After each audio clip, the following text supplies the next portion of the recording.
Welcome. Civil society is a moderated discussion exploring significant issues confronting our communities.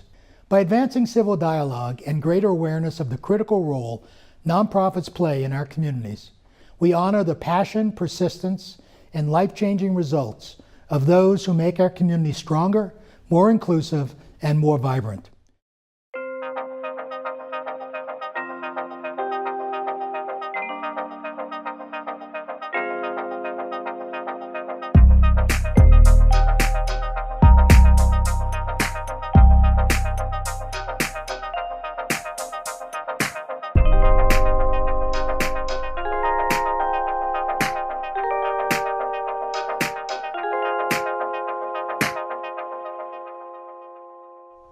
Welcome to Civil Society. I'm your host, Julie Niehoff.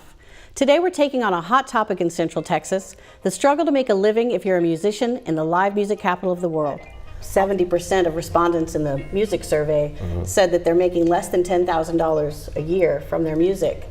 Is that a problem, or is that just inherent to the life of a musician? I've moved here in the mid-'80s, and being a musician way back then, you can make a really cool living. Is it a problem to make less than $10,000 a year doing work you love? Yeah, that's a damn problem. It is. Is it up to the city to solve that? It's a story of evolution of Austin music, really, that we have now joined the cities of Los Angeles, New York, Nashville. As far as the problems with success and being epicenters of creativity. These are cities that built their economy around having a sustainable and attractive arts community, and they're losing it.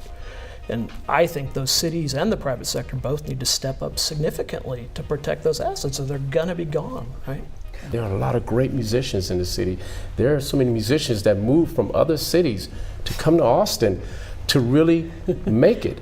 And when they get here, they realize, ooh, well, yeah, it's a great scene down here, but how can I make a living while playing music?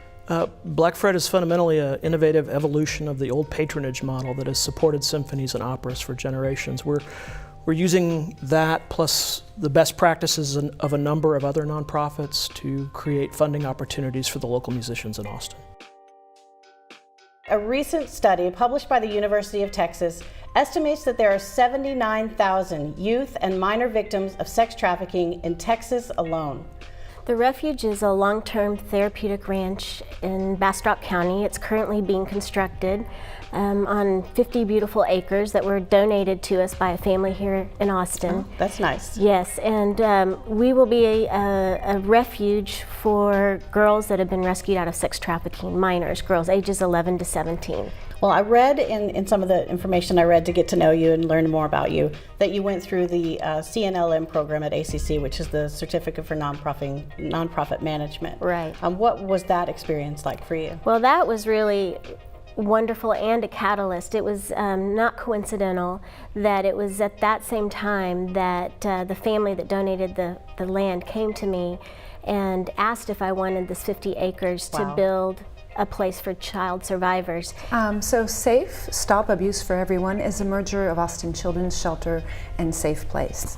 And our mission is to lead in ending sexual assault and exploitation, child abuse, and domestic violence. Wow. We do that through prevention services, intervention, and advocacy for change. We have to look at why are people falling into this life, or why are they prey to this life? The big question. The bigger question, right? I think it's not very difficult to prevent trafficking, but we need to get the awareness out there so that people are out of denial, because we can't confront a situation if they're in denial that it's even happening in their city, right? Sure. Almost every time that I speak somewhere, I'm getting a phone call before I even get home of someone saying, I think I know someone who's being trafficked.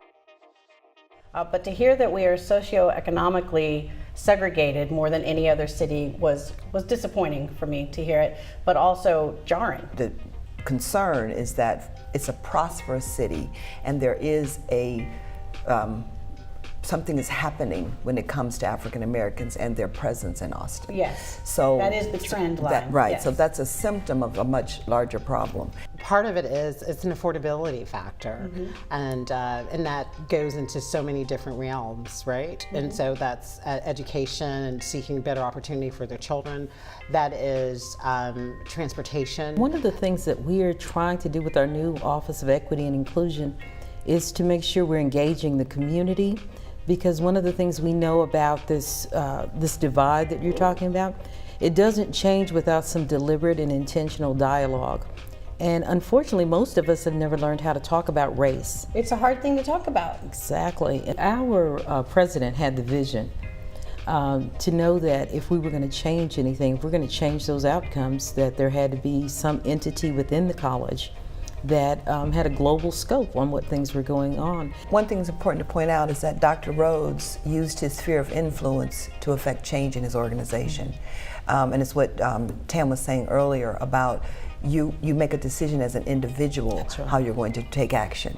So he had the courage to do that, and it takes courage as a leader. And in the case of the mayor, it takes courage to say intentionally, I want to do something to move the needle, because it is a journey.